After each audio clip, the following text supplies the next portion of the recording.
Numbers का सुबह के 8 बजने के साथ ही वक्त हो गया है सुर्खियां अखबार की का। आपके साथ में दीपिका से। देखिए, हर रोज सुबह 8 बजे हम हाजिर होते हैं तमाम खास खबरों के साथ, जिसके जरिए हम तमाम जो कल की और आज की बड़ी खबरें हैं उनको आप तक पहुंचाते हैं। बहुत सरल भाषा में उसको एनालाइज करते हैं और आप तक पहुंचाते हैं। देखिए किस तरीके से आप उन खबरों को घर बैठे आराम से समझ भी पाएंगे।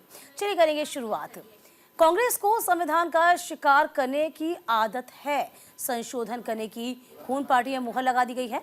अमर उजाला ने इस खबर को जगह दी है।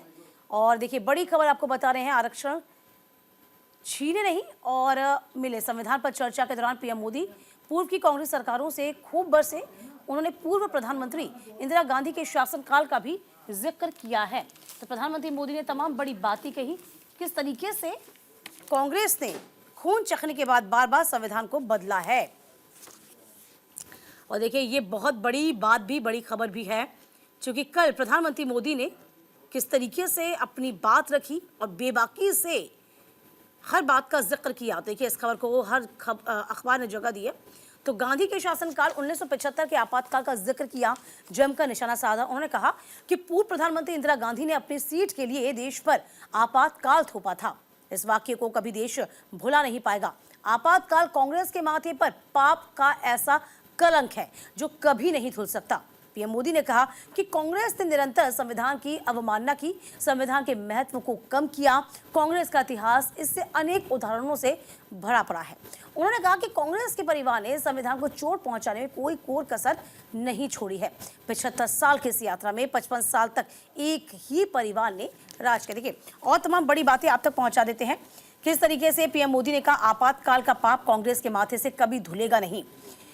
तो 75 वर्ष की गौरवशाली यात्रा पर चर्चा का जवाब देते हुए पीएम मोदी ने कांग्रेस का संविधान का शिकार करने वाली पार्टी करार दे दिया।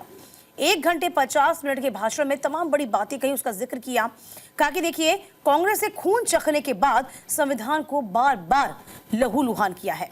कांग्रेस ने मुंह में ऐसा खून लगा कि 6 दशक में 75 बार संविधान बदल दिया गया।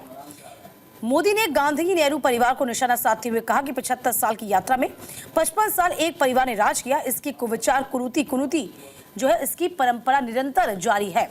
इसके अलावा पीएम ने कहा कि जब संविधान के 25 साल हुए तब आपातकाल लगा दिया गया था। कांग्रेस के माथे पर यह जो पाप है वो कभी धुलने वाला नहीं है। और जब भी दुनिया में लोकतंत्र की चर्चा होगी कांग्रेस के इस पाप को याद किया जाएगा। पंडित जवाहरलाल नेहरू, इंदिरा गांधी, राजीव गांधी के फैसलों का हवाला दिया गया। पीएम मोदी के द्वारा इस परिवार ने खून का स्वाद चखते हुए संविधान को बार बार घायल किया है। देखिए इस बीच आपको बता दें प्रधानमंत्री ने लोकसभा में 11 संकल्प भी रखे। उन 11 संकल्प का जिक्र भी आपको बता देते हैं। नागरिक और सरकार सभी कर्तव्यों का पालन करें। दूसरा, हर क्षेत्र और समाज का विकास हो, सबका साथ हो, सबका विकास हो, इसी कामना के साथ आगे बढ़ा जाए। तीसरा, भ्रष्टाचार के प्रति जीरो टॉलरेंस की नीति अख्तियार की जाए। भ्रष्टाचारी समाज को स्वीकार न किया जाए। देश के कानून नियम, देश की परंपराओं में पालन में गर्व होना चाहिए। गुलामी की मानसिकता से मुक्त हो, देश की विरासत पर गर्व हो, राजनीतिक परिवारवाद से मुक्ति हो, सिर्फ स्वार्थ के संविधान को हथियार न बनाया जाए। अच्छा इस बीच आपको बता दें सिर्फ प्रधानमंत्री मोदी नहीं गर्जे बरसे, राहुल गांधी भी तमाम बड़ी बातों का जिक्र करते हुए नजर आए। तो एकलव्य की तरह युवाओं का अंगूठा काटा जा रहा है, राहुल गांधी ने इस बात का भी जिक्र किया। देखिए आपको बता दें आगे भी इस खबर को हम बताएंगे कि राहुल गांधी ने क्या कुछ कहा था। देखिए जिसका जिक्र कर रहे थे वो भी बता देते हैं आपको। एकलव्य जैसे युवाओं, किसानों व गरीबों का अंगूठा काटा जा रहा है, राहुल गांधी ने ये बड़ी बात कही। देखिए राहुल गांधी नेता विपक्ष बोले देश के संविधान से चलेगा, किस तरीके से तमाम बड़ी बातें। और देखिए तमाम अखबार, देखिए दैनिक भास्कर ने इसको छापा है और दैनिक जागरण ने भी इस खबर को तरजीह दी। तो मैंने आपको पहले ही कहा था कि अकेला जो बरसने की बारी है वो प्रधानमंत्री मोदी नहीं बल्कि राहुल गांधी ने भी तमाम बड़ी बातें कही। और राहुल गांधी ने भी तमाम तरीके से कहा है कि देखिए कहीं ना कहीं यहाँ पर एकलव्य की तरह अंगूठा काट लिया गया। तो फिलहाल देखिए इस खबर को हम दिखा रहे हैं, दैनिक भास्कर से ही आपको दिखा देती हूँ खबर। हालांकि तमाम अखबारों ने अलग अलग तरीके से इसको जगह दी है। जहाँ एक तरफ इमरजेंसी का कलंक बता, देखिए ये प्रधानमंत्री मोदी ने किस तरीके से ये पूरा वक्तव्य दिया। इसके बाद यहाँ बगल में आप देख पा रहे होंगे ये राहुल गांधी वाली खबर है। यहाँ पर इस खबर को जहाँ जगह दी फ्रंट पेज पे, देखिए ये फ्रंट पेज है दैनिक भास्कर का, फ्रंट पेज पर जगह दी गई है इस खबर को। तो फिलहाल आपको बता दें लोकसभा में चर्चा पर संविधान की चर्चा कल खत्म हो गई और सबसे आखिर में प्रधानमंत्री मोदी ने 1 घंटा 50 मिनट का भाषण दिया था। इसके बाद सदन दोपहर सोमवार सुबह 11 बजे तक के लिए स्थगित कर दी गई है। राहुल गांधी ने भी सदन में अपनी बात रखी और देखिए करीब 25 मिनट तक राहुल गांधी ने अपनी बात रखी। राहुल ने सावरकर, एकलव्य, द्रोणाचार्य की कहानी सुनाते हुए भाजपा सरकार पर युवाओं का अंगूठा काटने का आरोप लगा दिया। राहुल ने कहा जैसे एकलव्य का अंगूठा काटकर द्रोणाचार्य ने उसका हुनर ले लिया था, उसी तरीके से बीजेपी सरकार अग्निवीर से युवाओं का अंगूठा काट रही है। अडानी को सारे कारोबार, इंडस्ट्री, पोर्ट, एयरपोर्ट देकर किसानों, युवाओं का गला काटा जा रहा है। राहुल के बयान पर युवा मामलों में मंत्री अनुराग ठाकुर ने जवाब दिया, कहा कि आप अंगूठा काटने की बात करें, आपकी सरकार में तो सिखों के गले काटे गए, आपको देश ने माफी मांगनी चाहिए। तो फिलहाल देखिए राहुल गांधी ने और तमाम बड़ी बातें क्या कही, जरा ये भी आपको एक बार हम विस्तार से समझा देते हैं। नेता प्रतिपक्ष राहुल गांधी ने किसान आंदोलन से सावरकर, एकलव्य तक की कहानी सुनाकर संघ और भाजपा पर निशाना साधा।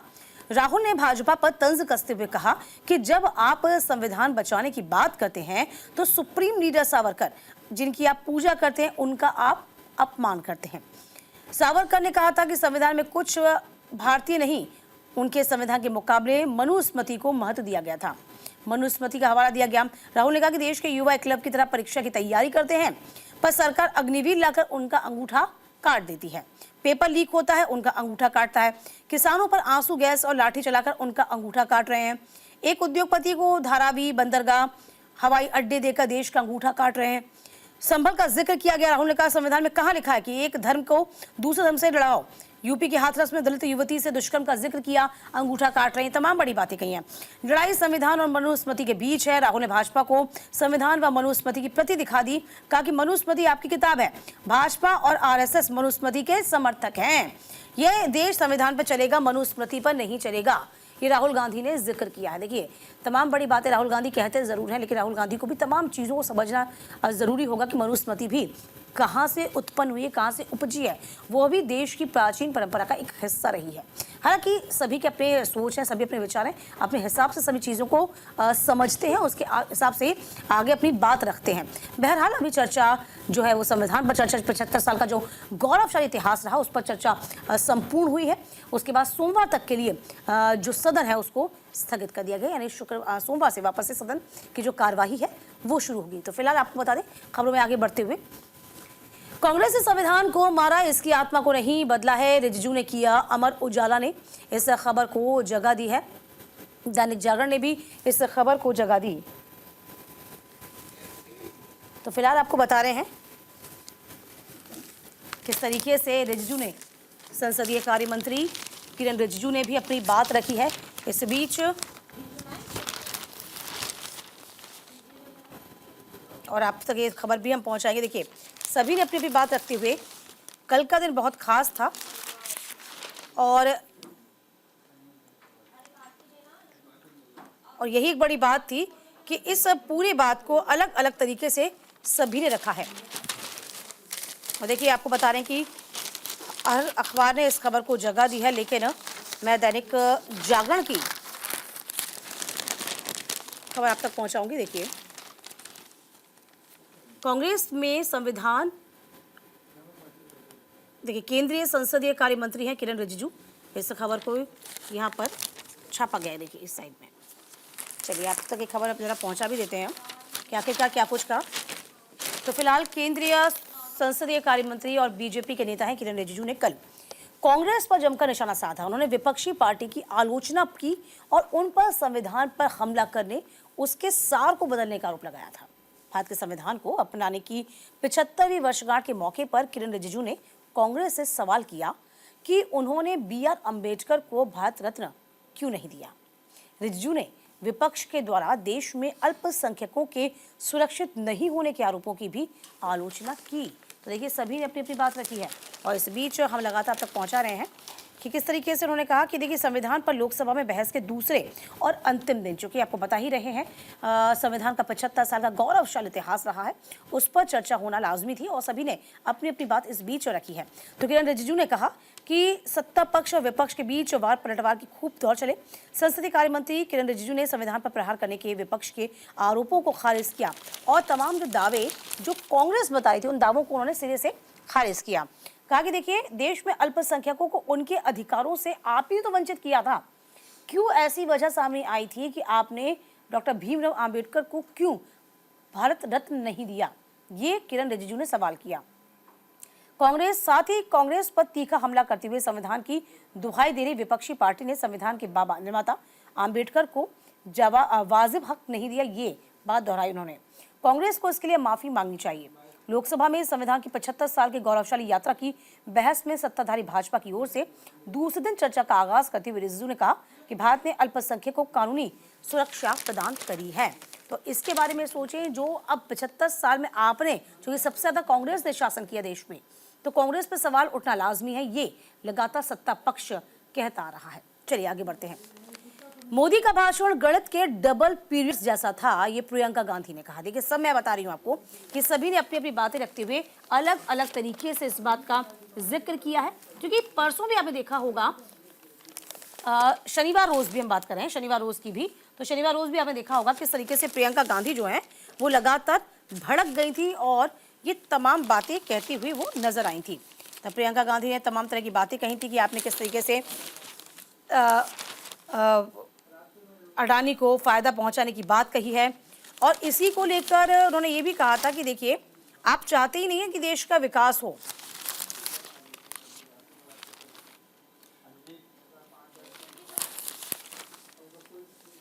और यही एक बड़ी वजह है कि प्रियंका गांधी वाड्रा ने भी तभी बड़े सवाल खड़े किए थे और कहा था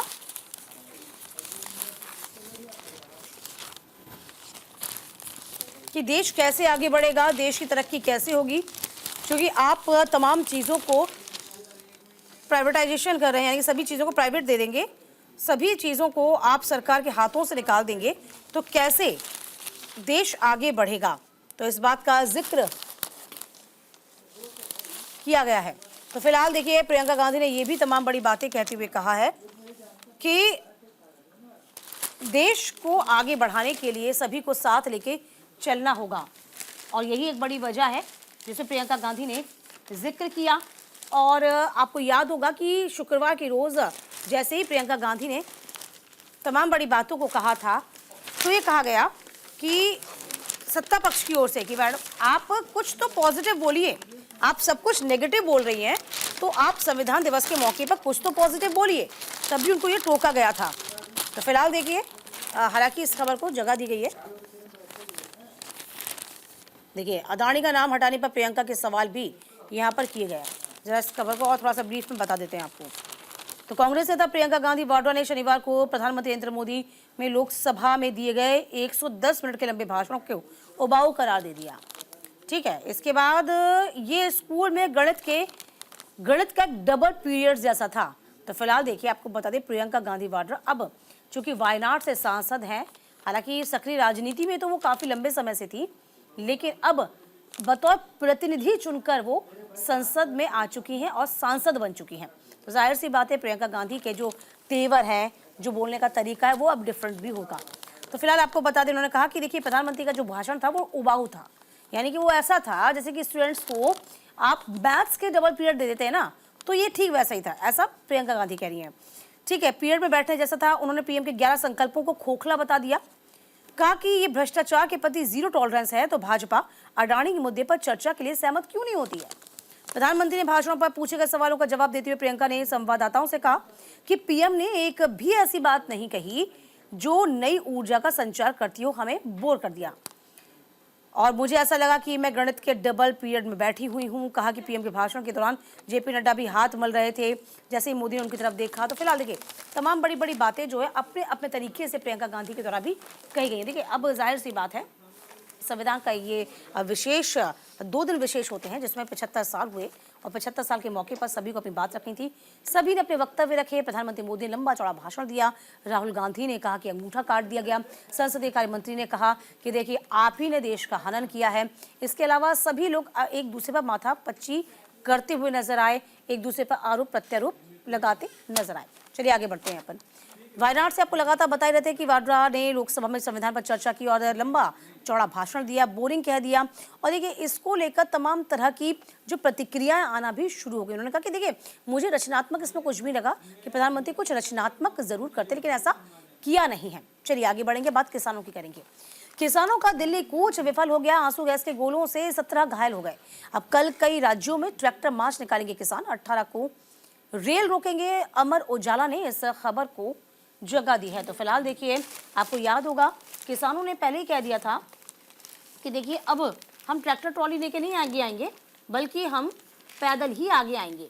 और जैसे पैदल आगे आने की कोशिश की गई, वैसे ही आपको बता दें कि किसानों को शंभू बॉर्डर से लगातार खदेड़ना शुरू कर दिया गया था। तो फिलहाल यही एक बड़ी वजह रही कि किसान जो हैं वो अब दाखिल नहीं हो पाए। हालांकि तस्वीर हम आप तक पहुंचा रहे हैं। किसानों का जो दिल्ली कूच था, जिसका आह्वान वो पहले कर चुके थे, वो दिल्ली कूच उनका किस तरीके से फेल रहा, इसकी बानगी कल साफ तौर पे सामने आई।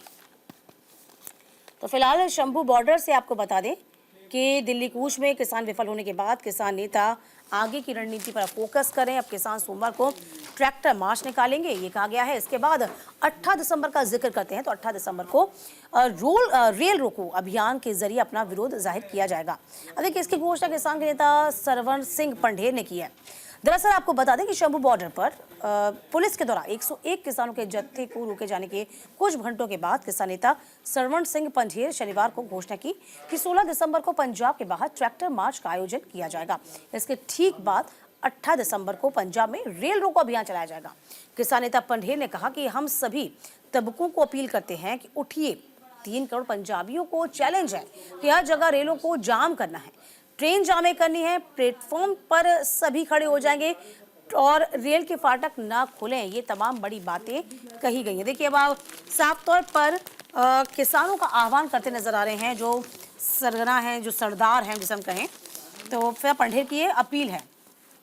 तस्वीर तो आपने आप तक पहुंचाई थी, बाकी और भी डिटेल आपको बता देते हैं। किसानों का दिल्ली कूच है, जो कि आंसू गैस के गोले दागे गए, 17 इसमें घायल हुए हैं। अब ट्रैक्टर मार्च निकालेंगे किसान। पहले बोल रहे थे ट्रैक्टरों को छोड़ेंगे, हम पैदल जाएंगे। अब ट्रैक्टर मार्च निकाला जाएगा किसानों की तरफ और 18 को रेल रोकी जाएगी। तो फिलहाल आपको बता दें शंभू सीमा पर किसानों पर पुलिस ने आंसू गैस के गोले दागे, पानी की बौछार की है। अंबाला के 16 गांव में मोबाइल इंटरनेट की सेवाओं पर फिर से रोक लगा दी गई है। किसानों ने आपको बता दें कि इस बीच सल्फास भी खाया था। फिलहाल पंजाब हरियाणा की शंभू सीमा पर 10 महीने से धरना दे रहे हैं किसान। अब आप समझिए किसानों की भी मजबूरी। किसान 10 महीने हो चुके हैं शंभू बॉर्डर पर डटे हुए हैं। अब ये देखिए किसानों का दिल्ली को शनिवार को तीसरी बार नाकाम रहे। 3 बार वो कोशिश कर रहे हैं कि हम दिल्ली की ओर आगे आएं, लेकिन वो तीसरी बार भी नाकाम रहा। बैरिकेडिंग हटाने का प्रयास करे किसानों पर हरियाणा पुलिस ने आंसू गैस के गोले दागे, पानी की बौछारें की। करीब 2 घंटे चले टकराव में 17 किसानों के घायल होने के बाद कूच टाल दिया गया। इसके पहले किसानों के कूच को देखते हुए हरियाणा सरकार ने अंबाला के 12 गांव में मोबाइल इंटरनेट पर 17 दिसंबर तक रोक लगा दी है। इसके अलावा किसान नेता सरवण सिंह पंढेर ने आरोप लगाया कि किसान पुलिस ने रसायन मिश्रित पानी की बौछारें की हैं, रबड़ की गोलियां दागी हैं। तो फिलहाल देखिए किसानों की अपनी अपनी मांगे हैं। लगातार किसान जो है वो सड़कों पर डटे हुए हैं और सरकार से कई मांगों को लेकर लामबंद है। हालांकि देखिए ये भी ठीक नहीं कि जो हमारे अन्नदाता हैं वो इस तरीके से सड़कों पर डटे रहें। सरकार को भी इसके बारे में कोई बीच का रास्ता निकालना चाहिए। कि आपको भी याद होगा कि कई दौर की वार्ता की गई, कई दौर की वार्ता सरकार के बीच में और किसानों के बीच में चली, लेकिन वो कई दौर की वार्ता भी विफल हो गई। हालांकि किसानों की अब अलग अलग मांगे हैं, चाहे वो किसान जो 3 किसान कानून थे उसको लेकर थे, जिसको अब रद्द कर दिया गया। इसके अलावा तमाम जो और मांगे हैं कि चाहे वो मुआवजे की मांग हो, भूमि अधिग्रहण में जो मुआवजे की बात है, जिसमें भी आपको याद होगा नोएडा अथॉरिटी का मामला सामने आया था कि नोएडा में, जैसे नोएडा प्राधिकरण में साफ तौर पर किसान वहाँ भी लगातार डटे हुए थे। अब यहाँ पे पंजाब और हरियाणा के जो किसान हैं वो लगातार अपना अपना प्रदर्शन करें। अब देखना ये होगा कि आखिरकार जो अन्नदाता हैं वो कब तक सड़कों पर ऐसे ही भटके रहेंगे, कब तक ऐसे ही आंदोलन करते रहेंगे और कब अपने घर वापस जाएंगे। हालांकि सरकार को हम वापस कह रहे हैं, ये बीच का रास्ता अख्तियार करना बहुत लाजमी है। चलिए आगे बढ़ जाएंगे। हिंसा की आग में झुलसे है संभल की मुस्लिम बस्ती में 46 साल से कैद मंदिर मिला है। लाउड स्पीकर का शोर जांचने पहुंची पुलिस टीम को मिली हनुमान जी की मूर्ति और शिवलिंग। दैनिक जागरण ने इस खबर को जगह दी है। तो फिलहाल देखिए, एक मामला फिर से गूंज गया है संभल में, और अब ये तस्वीर भी हम आप तक पहुंचा रहे हैं किस तरीके से हनुमान जी की ये मूर्ति मिली है। फिलहाल इस खबर को भी हम आपको दिखाते हैं कि किस तरीके से इसको जगह दी गई है।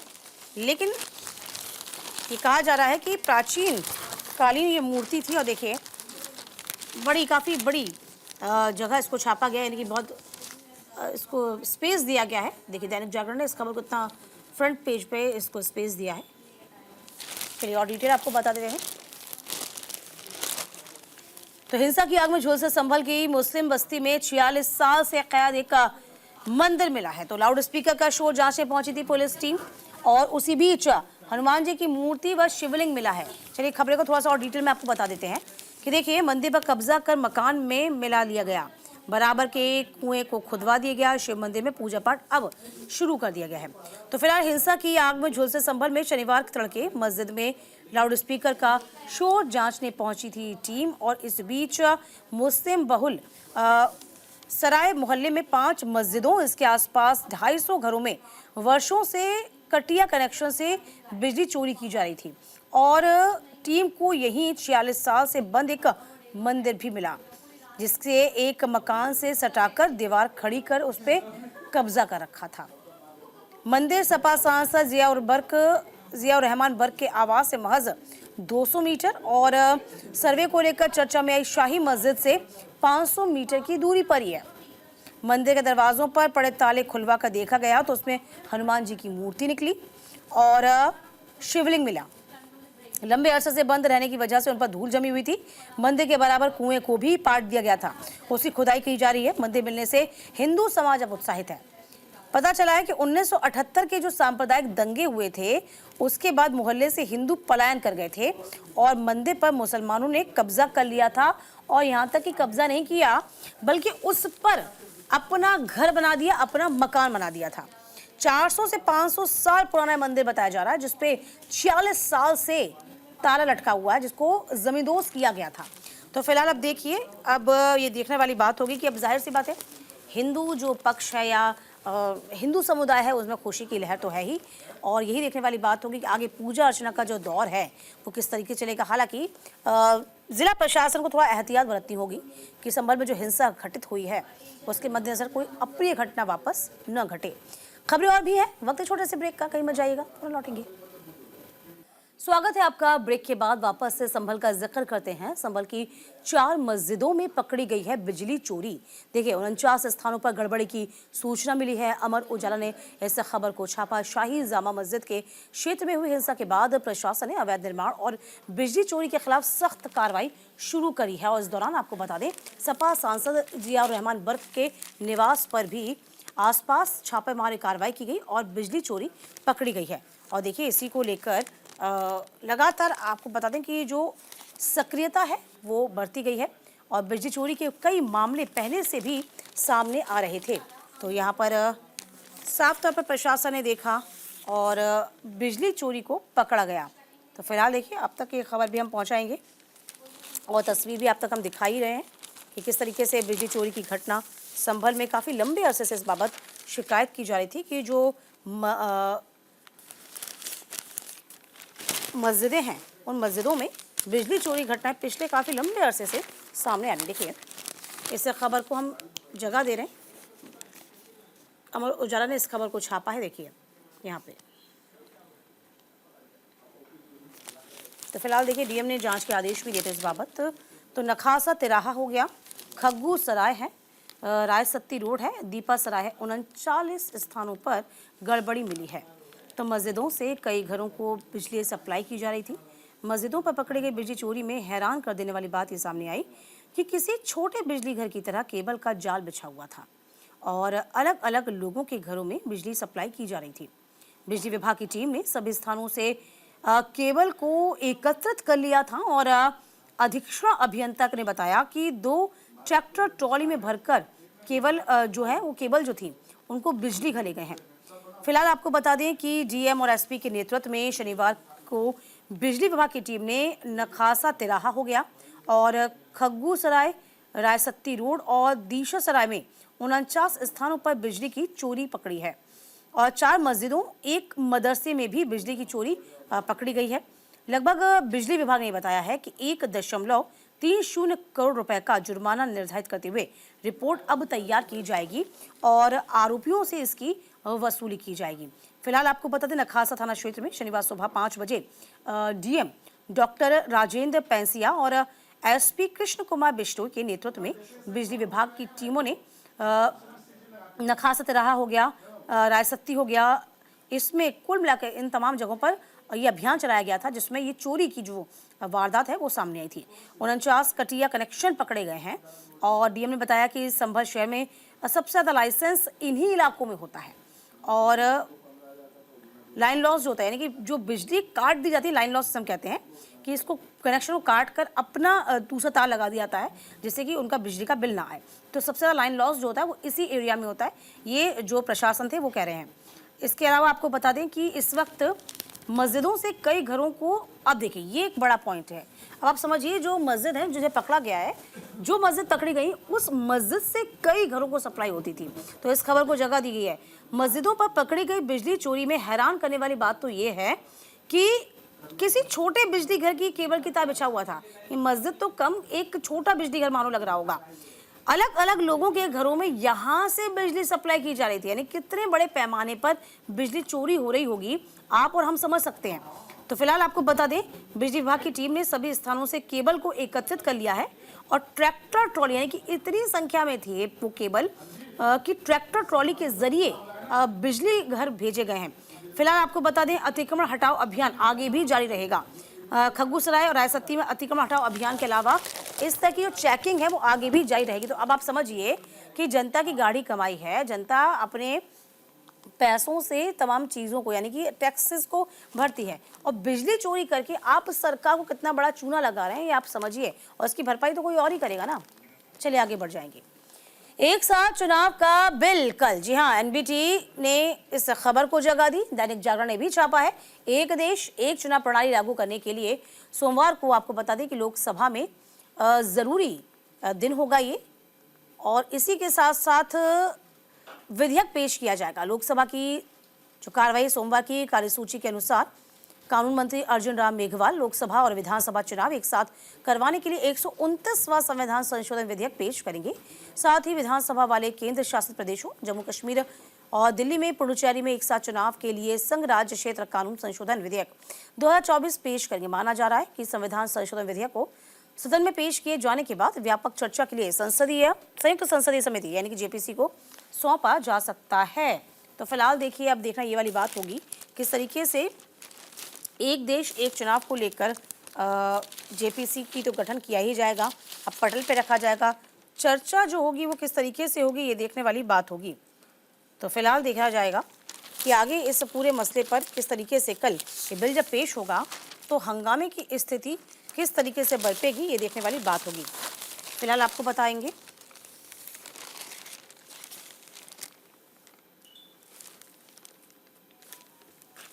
देखिए, इस खबर को दैनिक जागरण ने छापा भी है, हम आप तक पहुंचाएं खबर।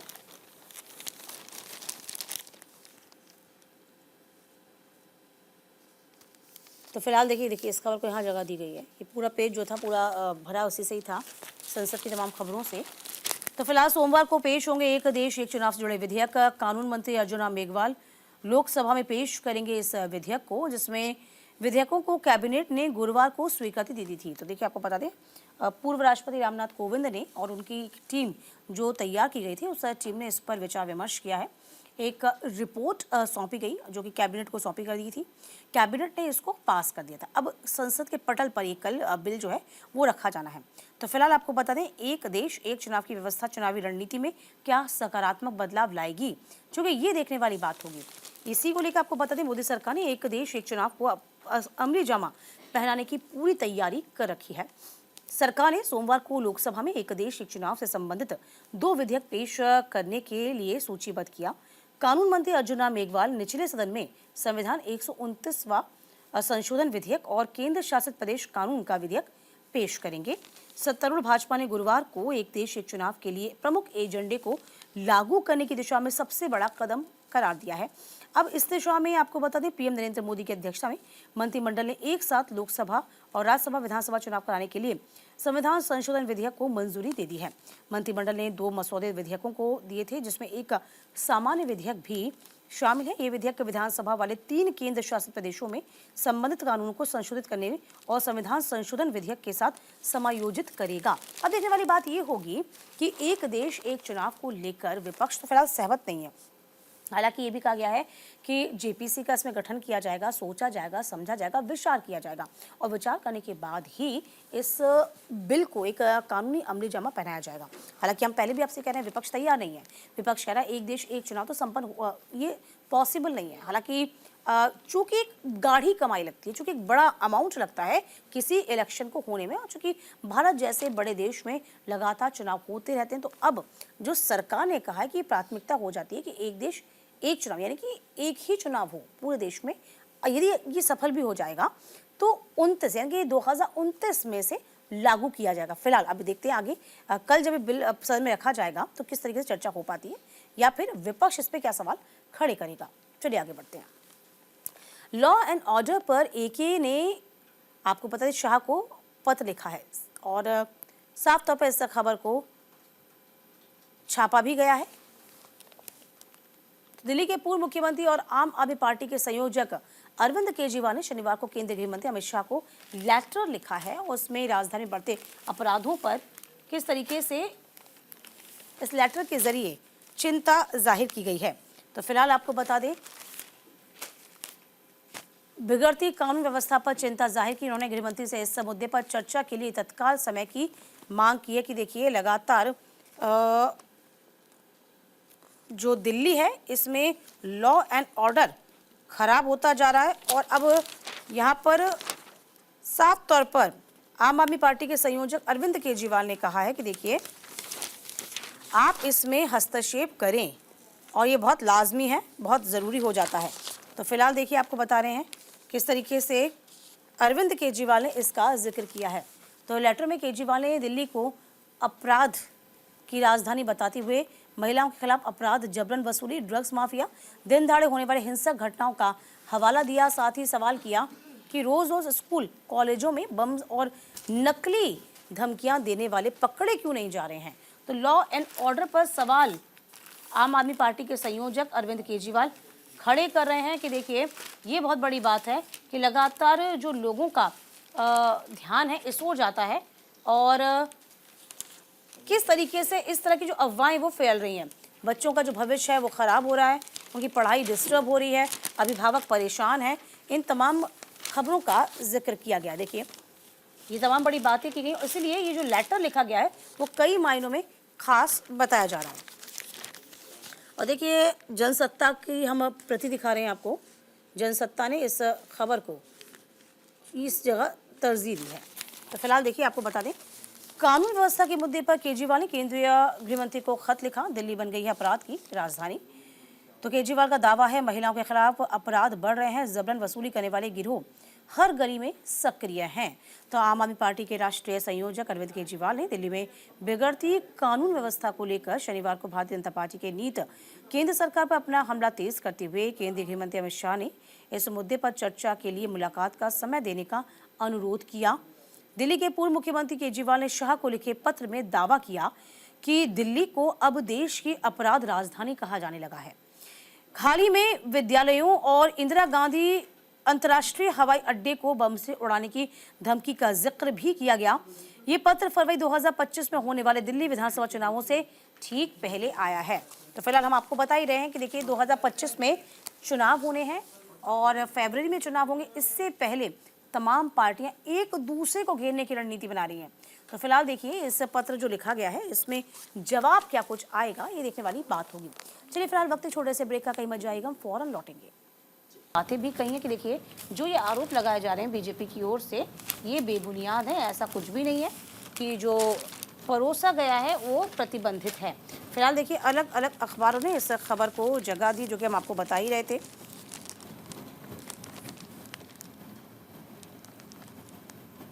तो फिलहाल देखिए आपको बता दें कि तेल युक्त व्यंजनों नॉन वेज दोनों से ही स्वास्थ्य कारणों से परहेज करते हैं। टिक्कर में जंगली नहीं देसी मुर्गा परोसा था जो इस क्षेत्र के आदिवासी संस्कृति का हिस्सा है और जयराम ठाकुर को कोई मुद्दा नहीं मिल रहा है, वो ये कह रहे हैं। देखिए, आपको याद होगा समोसा कांड, जिसमें समोसा कांड को लेकर कितनी ज़बरदस्त तरीके से सुक्खू घिर गए थे और मजाक का पात्र भी बन गए थे।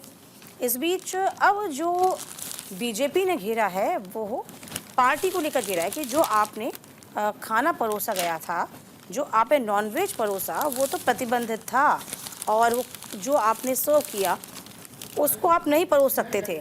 अब सुक्खू ने इसी बात का हवाला दिया कि देखिए खामा-खा का मुद्दा बनाया जा रहा है और खामा-खा का तूल बनाई जा रही है।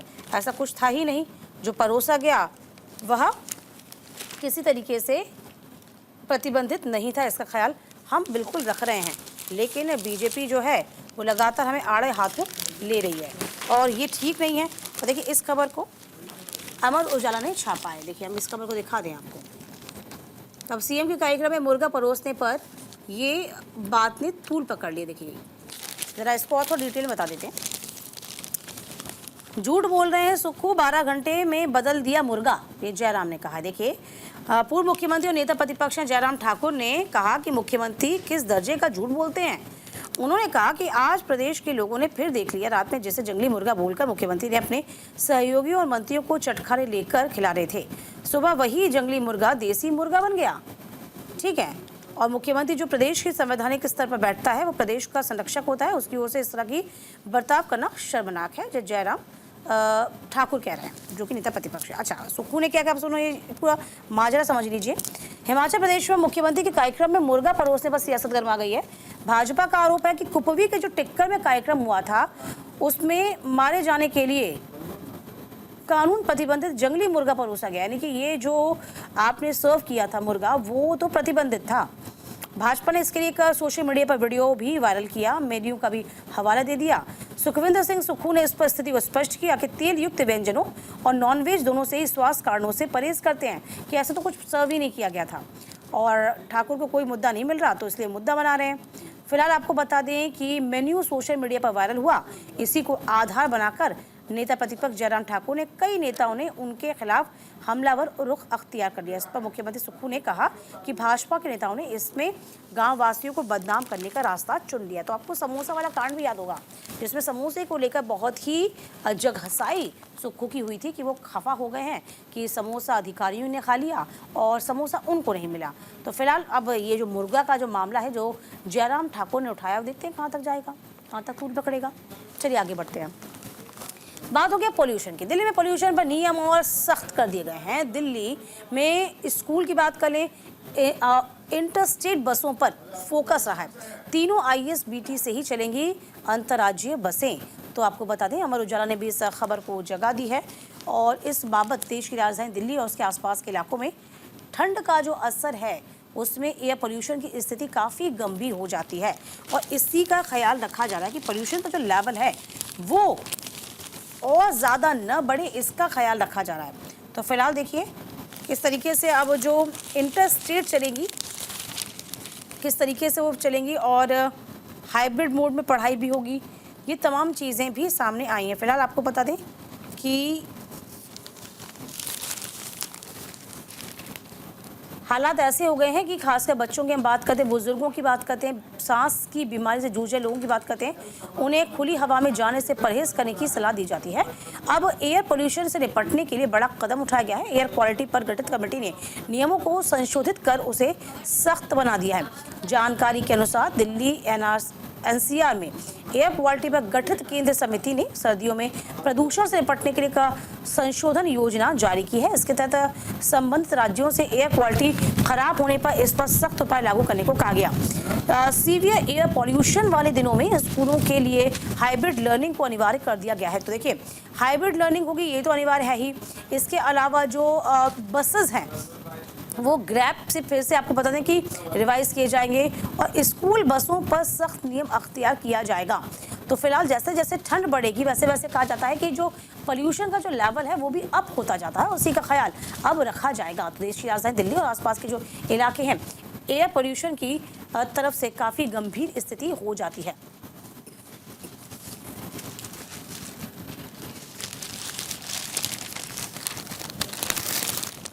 तो फिलहाल देखिए आपको बता दें कि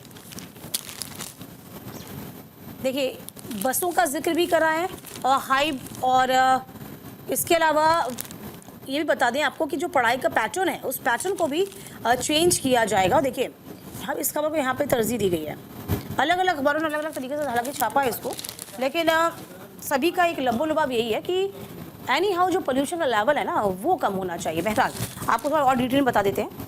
दिल्ली एनसीआर में वायु प्रदूषण नियंत्रण योजना की पाबंदी सख्त कर दी गई है। विद्यार्थियों की सेहत का खास ध्यान रखा जाए।